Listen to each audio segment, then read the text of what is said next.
Di sebuah desa kecil di pesisir Norwegia, hiduplah seorang prajurit Viking bernama Dendi. Dia dikenal karena keberaniannya dalam berperang melawan musuh-musuh desanya. Dendi memiliki impian besar untuk memimpin desanya dan menjadi raja yang adil. Suatu hari, desa mereka diserang oleh suku Viking lain yang sangat kuat. Dipimpin oleh seorang raja yang bernama Ferry, dia memiliki beberapa prajurit jahat yang tak takut mati bernama Yulianto, Eka Wahyu, dan Julianus. Demi melawan pasukan Ferry yang ganas, Dendi pun mengajak beberapa temannya bernama Tesar, Ian, dan Alfian untuk berlatih dengan keras demi melawan musuh. Kedua belah pihak akhirnya berperang selama 5 hari 5 malam.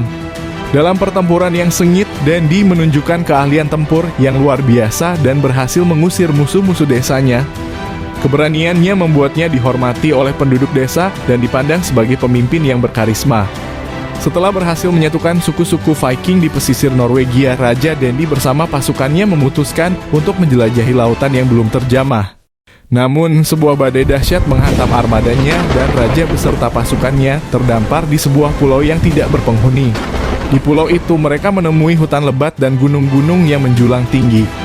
Dendi yang tidak pernah menyerah di hadapan tantangan memutuskan untuk menjelajahi pulau ini untuk mencari cara untuk bertahan hidup. Selama beberapa bulan, Dendi dan pasukannya membangun hubungan dengan alam dan memanfaatkan sumber daya pulau dengan bijak. Mereka belajar berburu, bercocok tanam, dan memanfaatkan kekayaan laut.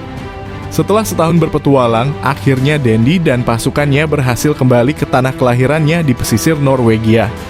Namun ternyata desanya telah dikuasai oleh 3 bersaudara Yamin, Ferry, dan Al. Dengan dibantu penyihir jahat bernama Nadia, mereka menguasai desa dengan semena-mena.